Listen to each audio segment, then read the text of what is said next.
Hey, um, I'm gonna do a little project here, and I'll try to make a multi-part little video while I'm doing it. I am gonna mill the outline of one of my big Boosh Selmer style guitars. I'm gonna do the sound hole, and then I'm gonna route the Rosette, um, and hopefully install the Rosette, and we'll see how it goes.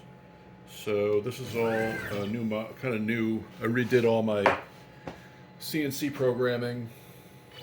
So it's always kind of like a little bit freaky when you run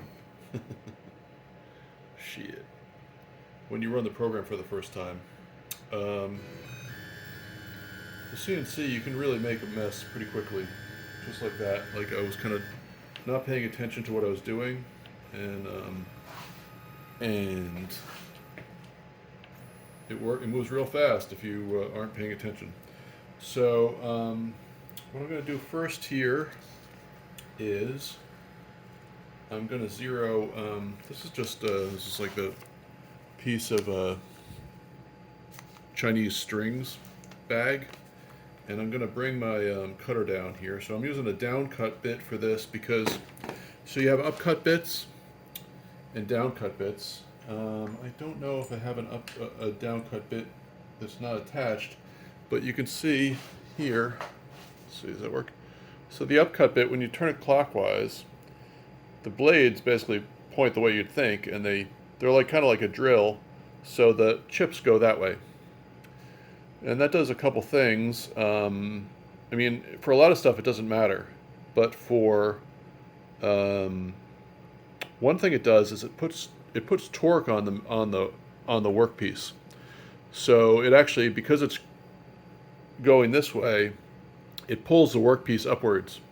And so if you're not if your workpiece is sort of like not as secure as you'd like it to be, which is a thing that happens all the time for various reasons. If you can't get it super secure, or you don't want to spend the time to like really get it that way, this can pull the workpiece up.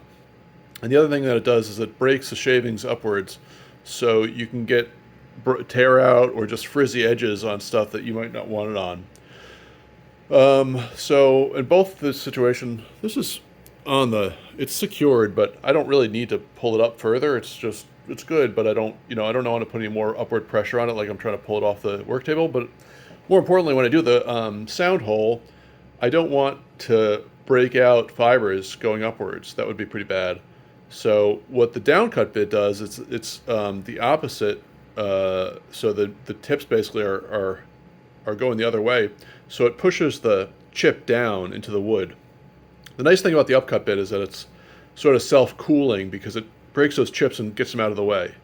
The downcut bit kind of pushes the chips down, and so if you're doing something that's like where you're going deep and you're worried about heat building up or just kind of wear and tear on the cutter, the downcut bit is going to wear out a lot faster, because it's basically the chip is in the thing that you're cutting. It's in the pocket basically. So the downcut bit is not very efficient, but what it does is it cuts the top and then pushes the chip down, continually pushing it down. So it kind of comes out the back of the path. So with the downcut bit, you get a nicer finish, but you get more wear, and the bits probably don't last as long, and so that's basically what's happening. So I'm using a downcut bit. To be honest, one of the blades has a chip in it. I think it's going to be okay. I mean, they're kind of expensive, and I'd like to keep using it. There's a 2-flute end mill, and one of the flutes has a little chip in it. And I think that won't be a problem because the chip is the area where the chip is just not going to cut. But the other blade is fine. The other of the 2 flutes, because these are 2-flute end mills. The other flute will, I think, it'll be basically more or less a 1-flute end mill to do the outline and the sound hole. But if it's looking real bad, I'm just going to stop it and we'll redo it. So first thing I'm going to do is zero the bit.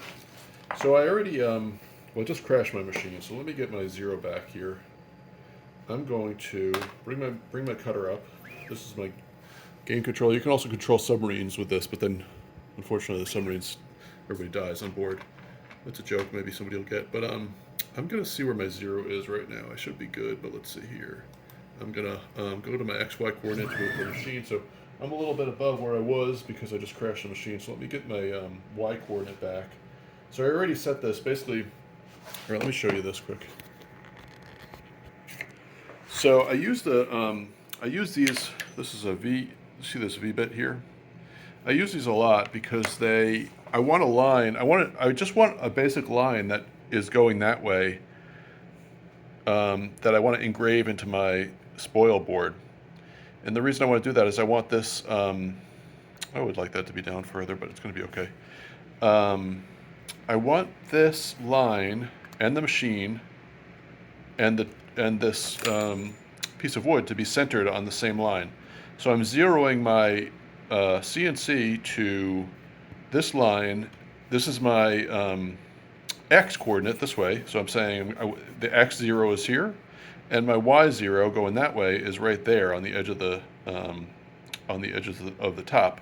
And now that you can see that little tick mark right there, and there's another one there on the top, and there's the end of that line. So that line is zeroed in with the X coordinate of my machine. And so if I zero the Y coordinate here, then basically I know where this is the edge of my stock. So because I just crashed the machine, I screwed up the Y coordinate. So I want to fix that. I'm going to put this back in there. But that's just a really easy way to kind of have enough. Oopsies. Just a really way to have a nice. It's an easy way to align the machine in kind of a quick and dirty but effective way. So let's get so my X coordinate is fine this way, but my Y coordinate is screwed up because I crashed. And this doesn't have to be really anything exact. I mean, because I have a little bit extra on my stock. But I'm gonna bring it down here. And I'm going to say that is good for my my Y coordinate. I'm going to zero that. Right? I'll go to my X.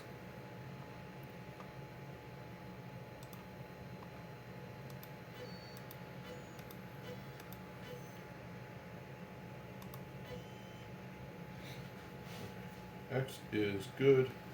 And I'm going to say my Y is right there. And I'm going to go to home. Okay, so now I'm zeroed. So now I'm going to zero my Z coordinate. So my Z coordinate for this operation, I'm going to use two different Z coordinates for this top. So what I'm going to do is this is like a very thin piece of metallic paper, not really paper, just metal plastic. And what I'm doing now, I have my game controller set on the slowest setting. I'm gonna bring it down till it grabs.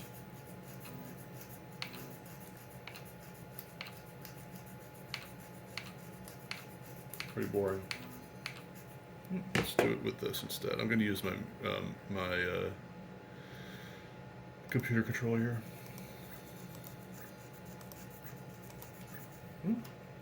Coming down.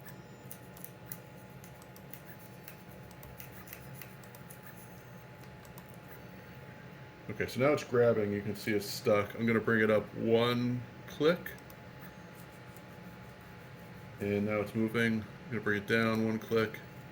I'm going to say, no, I'm going to go up one click. Okay, so it just basically loose enough that I can move it. But if I go down one, it's stuck. I like to have just that much because then it's not going to cut into the wasteboard. And it should be good. So I'm going to zero my Z-axis on my computer here. This is the shitty controller that comes with my machine. And let's zero that.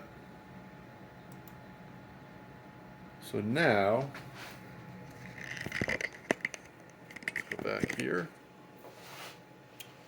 And I'm pretty OCD with this stuff, that's for sure. I'm going to go up, I'm going to 0x, I'm going to go back to my origin, so just double checking everything here. And I am, yeah, I'm right on my mark. Okay, so I am going to open my program that I just wrote. I wrote a program on, let's just go quick over to the computer here. So this is Fusion 360. I'm in the machining program, and this is the program that I'm going to run, which is a 2D contour, and I'm basically cutting this perimeter and this with a 1/4 inch cutter. And it says it's going to take 1 minute and 38 seconds, but it never is that short. It usually takes longer. So let's see what happens.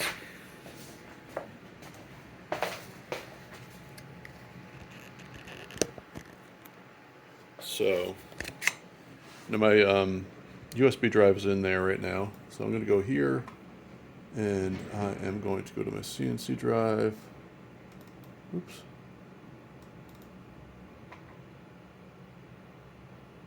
Quarter inch outline and sound hole, 0 on wasteboard, and I did 0 it on the wasteboard. So it should be good.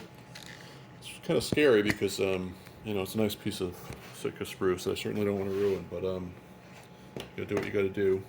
So I'm gonna turn the machine on. I'm gonna keep it on a pretty low speed, around 2. Not going very fast here. And I am going to press play on my machine and hope for the best. I'm ready to hit stop if anything weird. This is the first time I've ever run this program, so we'll see where it goes.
Okay.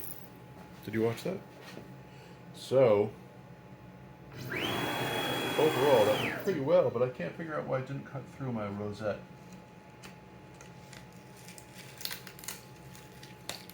That makes sense. So, I'm going to pause this video for a second, and I'll come back.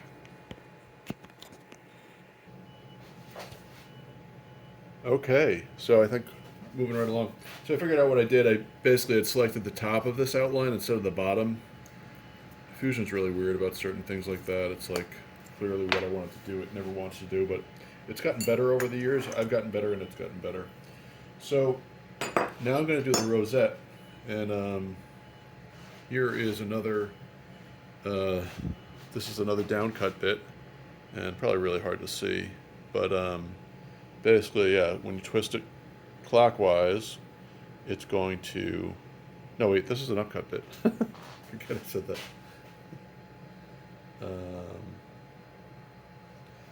This is a downcut bit, so you can see, you won't be able to see, but probably I can't see. But basically, yeah, this is going to push those chips down. So I have to switch out my collet here. And, oh,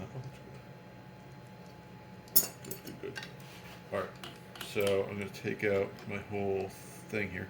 So the important thing to do is if I crashed my machine right now, or I did something, hey, here's a little trick. So I picked up some of the double-sided tape that was under the top, and you get this kind of schmutz on the cutter, which can cause all sorts of problems. It's going to make the cutter wear out faster. This cutter's really on the glass legs anyway. But I keep this container of Goo here,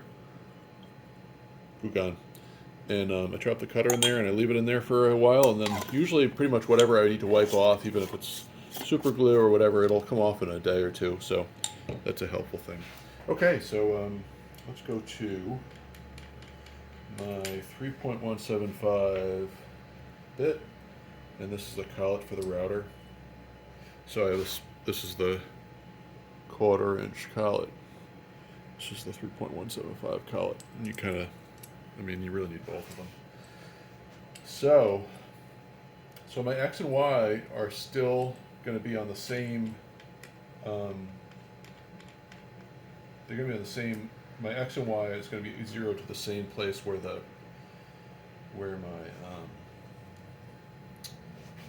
1/4 inch bit was. The X and Y hasn't changed. The center of this bit is going to be in the same spot, but my Z is going to be zeroed off the top of this, because basically this table might have a little bit of a lack of Z accuracy.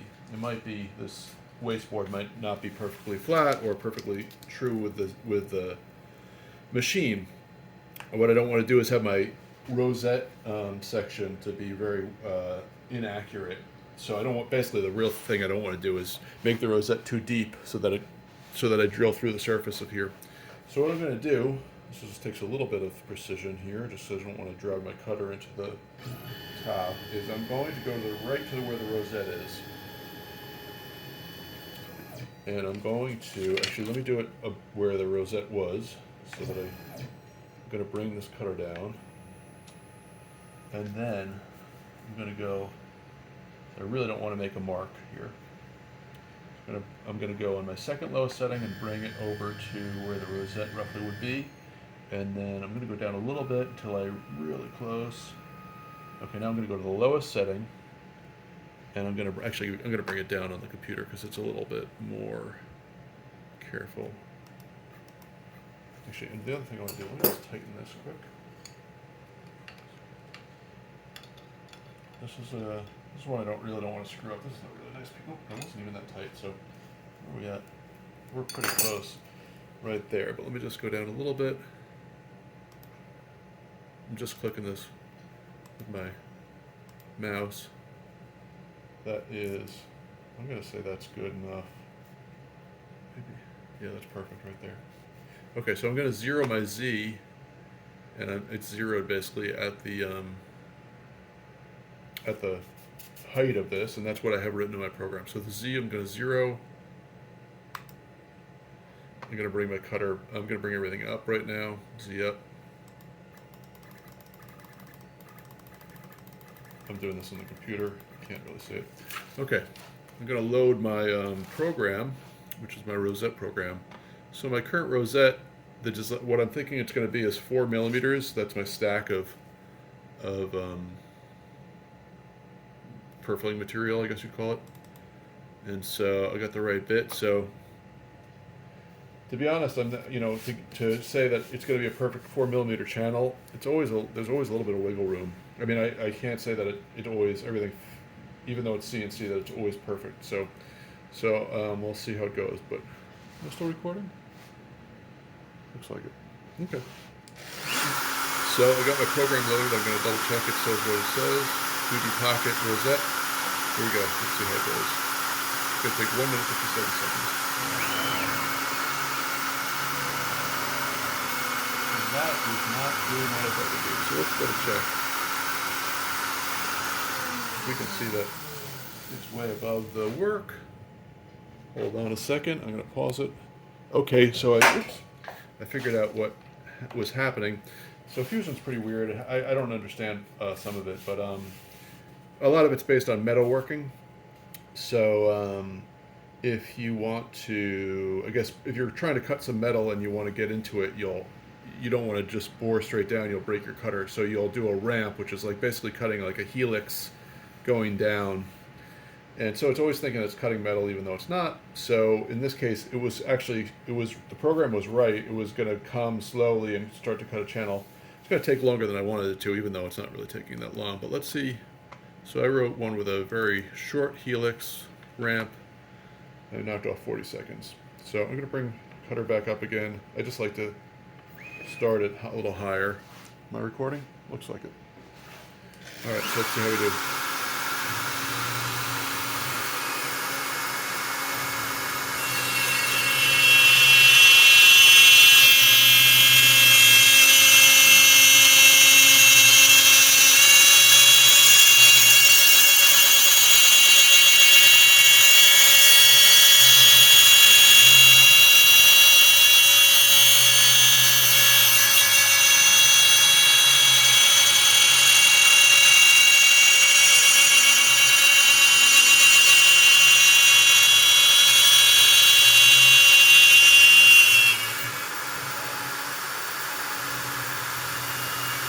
That's good. But I guess that's what you're doing if you're doing metal. So this is so cutting one edge of the slot and then cutting the other edge.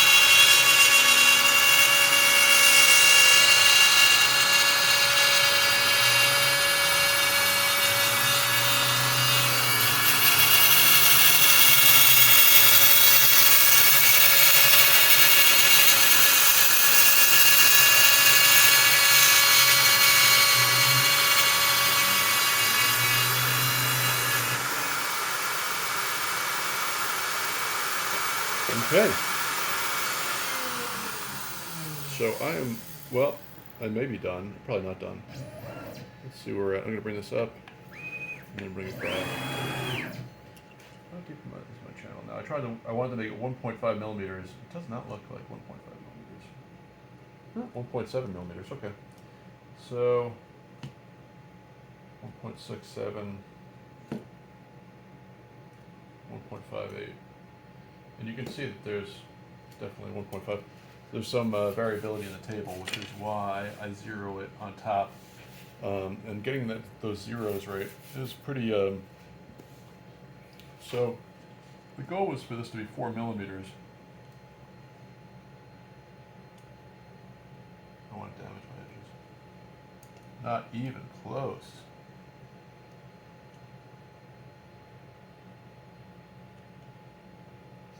.47. I'm going to pause this and double check some stuff. Okay, where we left off.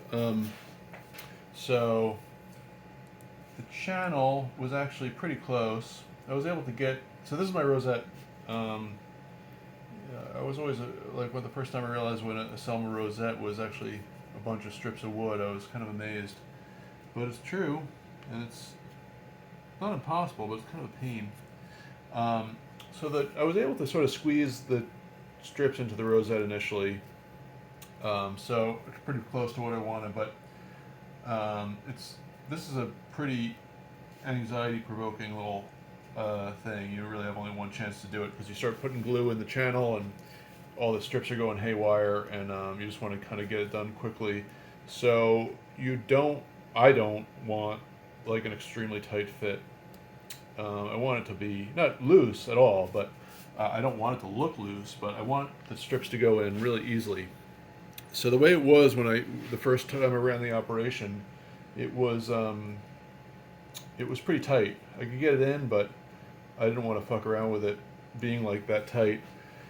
So I did what's called stock to leave. In Fusion 360, or I guess probably in any machining program, you could do stock to leave. So stock to leave is if I run this operation here, say I was running this, and I wasn't sure how, I wanted to be exactly on the measurement that I specified in the computer or not. Say I was doing this, and in Fusion I said that this dimension was 3-inch diameter of the circle.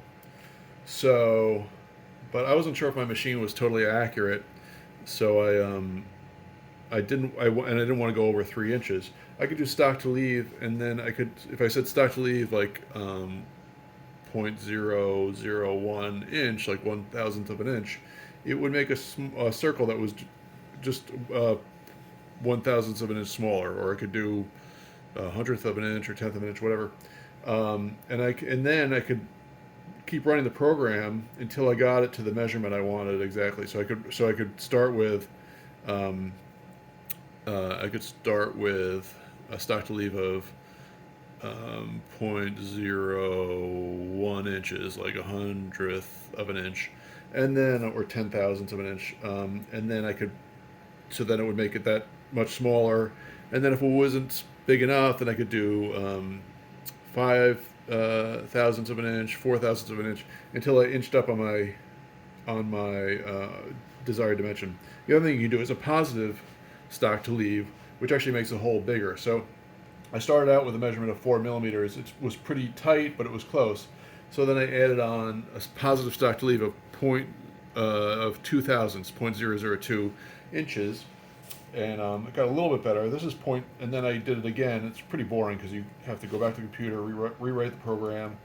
But this is 0.004. I'm going to add 2 more thousandths of an inch to 0.006 and 6 thousandths.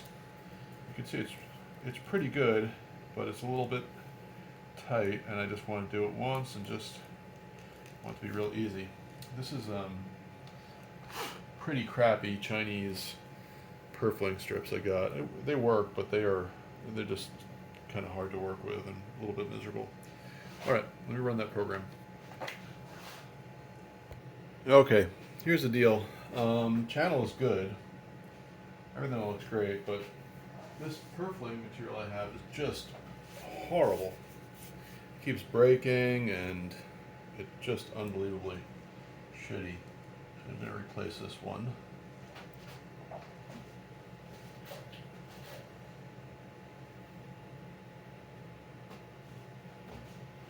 I've used some of this Chinese purfling material before, and it was never anything this bad. This is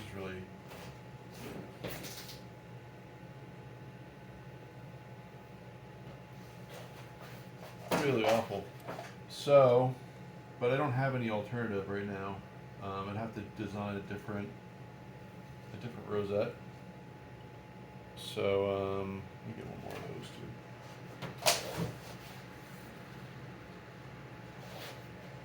So, I am going to try to make it work. The glue I'm using is this Gorilla Glue Clear, which is really good for rosettes because it doesn't swell anything at all, and it's almost like it lubricates the slot, and so it it actually like goes in easier than it does without the glue, which is wild because if you use Titebond, it can go really haywire because the Titebond is full of water and it'll swell your rosette and you're just like stuck. And I've had that happen and it was very unfun. Worst case scenario, if I leave this overnight and I don't shut my CNC machine off, I don't lose my zero, I can route this right out. That would suck. This has been a lot of work. I'm going to leave that like that for a second.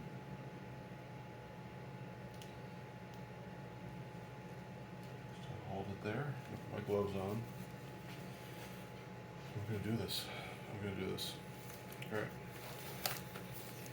I'm going to try to be very gentle because this stuff just really just wants to snap. And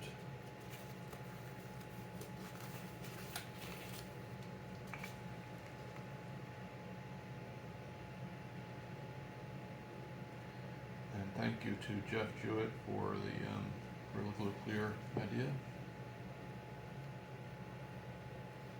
It's cool shit. Alright, I'm going to get started here up there.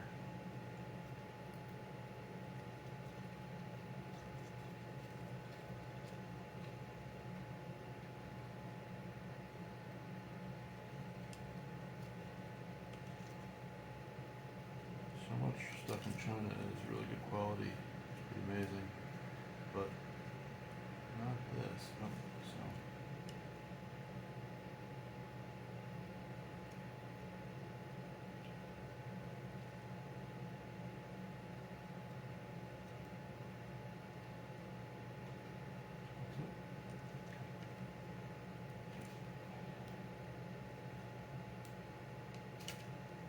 Okay. So that's the easy part. Let's get broke, right?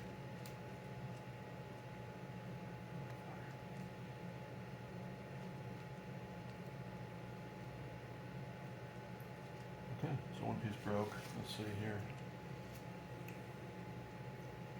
This is going to be not easy at all.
This hole.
Come on, baby.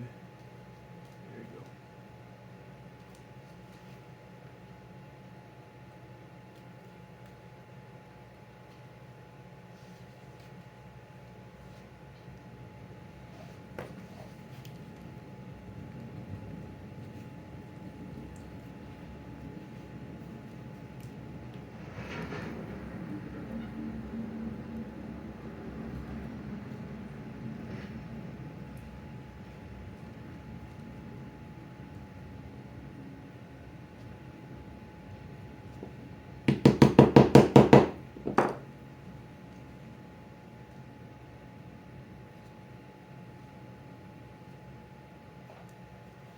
Gentle, gentle.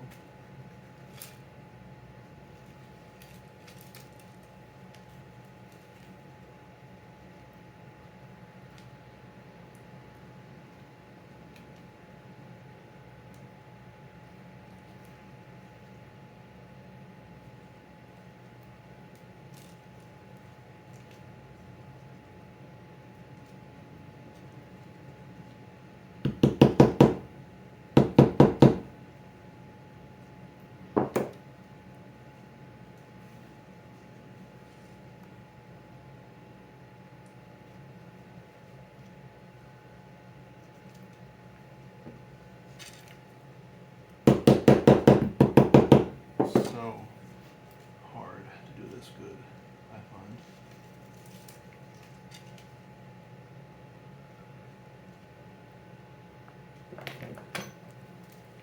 Too good. That's good.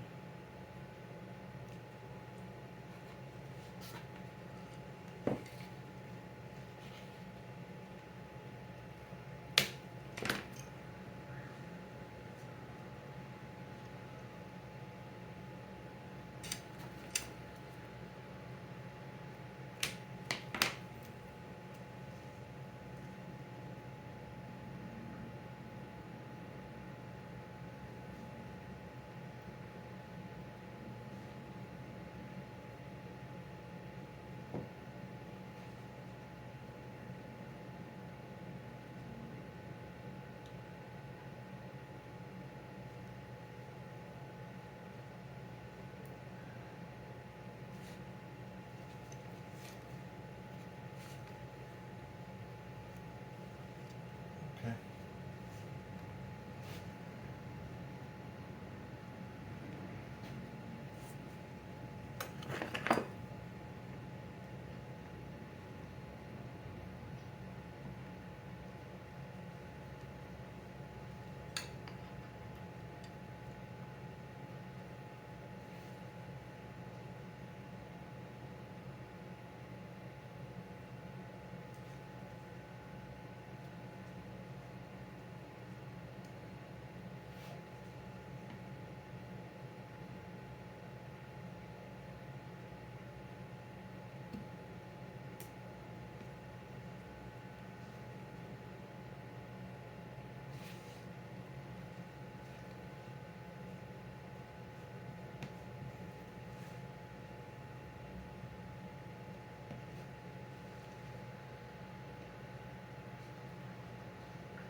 What I'm trying to do is a little bit of a breakage in one of the white layers, and I'm trying to minimize it by putting some pressure there.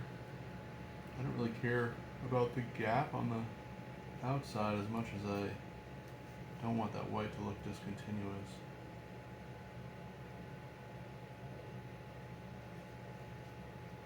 Stuff is such garbage.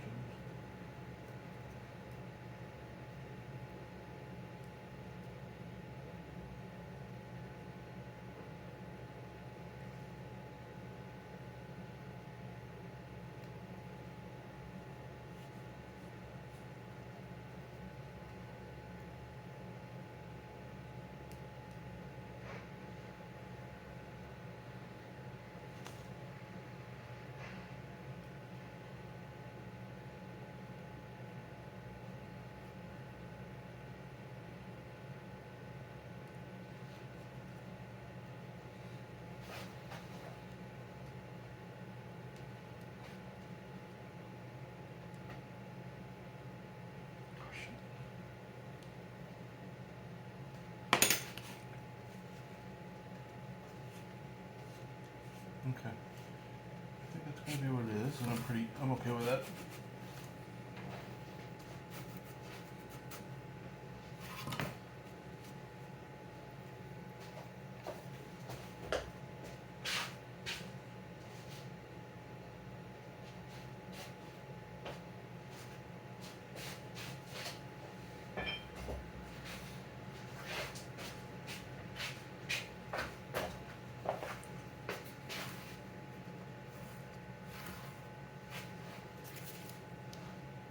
Oh, kettlebell.